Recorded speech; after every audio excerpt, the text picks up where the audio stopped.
আমি খুব বেশি কথা বলি না। ছোট থেকেই মনে হতো চুপচাপ থাকলে মানুষ কম হার্ট করে, আর আমিও কাউকে কম এক্সপেক্ট করি।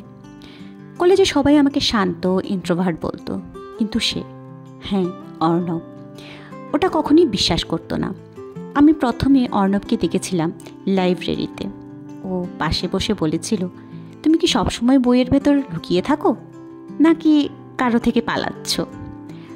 আমি হেসেছিলাম, অনেক দিন পর, সত্যি মন থেকে। অর্ণবের সাথে কথা বলা মানে যেন একটা নতুন পৃথিবী খোলা।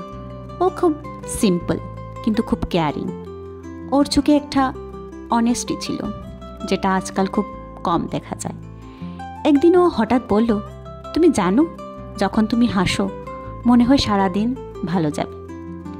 আমি লজ্জা পেয়েছিলাম, কিন্তু ভিতরে কোথাও খুব ভালো লাগছিল। আমাদের মধ্যে বন্ড তৈরি হচ্ছিল, চুপচাপ, নরম, ধীর, কিন্তু খুব রিয়েল। ঠিক তখনই আমার জীবনে এক খবর এলো। বাবার নতুন চাকরির জন্য আমাদের পুরো পরিবারকে অন্য শহরে চলে যেতে হবে।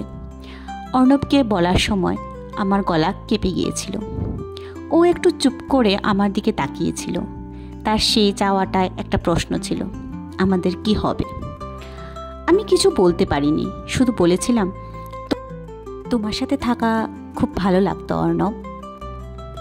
স্টেশনে বিদায়ের মুহূর্ত আজও পরিষ্কার মনে আছে। অর্ণব খুব আস্তে আমার হাতটা ধরেছিল, এতটাই আস্তে যেন একটু জোর হলেই আমি ভেঙে যাব। আমি বলেছিলাম, নিজের মতো কাউকে খুঁজে নিও, যাকে সত্যি ডিজার্ভ করো। ট্রেন ছাড়তে শুরু করলো। অর্ণব ধীরে ধীরে চলে গেল, আর আমি মনে মনে একটা প্রতিজ্ঞা করলাম, যে স্মৃতি আমাকে হাসায় আর কাঁদায় তা আমি কখনো ভুলবো না।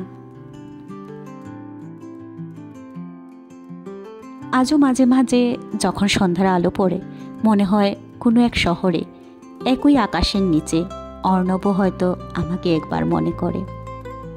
যদি গল্পটা হৃদয় ছুঁয়ে থাকে, কমেন্ট করো আর সাবস্ক্রাইব করো মনের কথা বাই বন্ধুতে।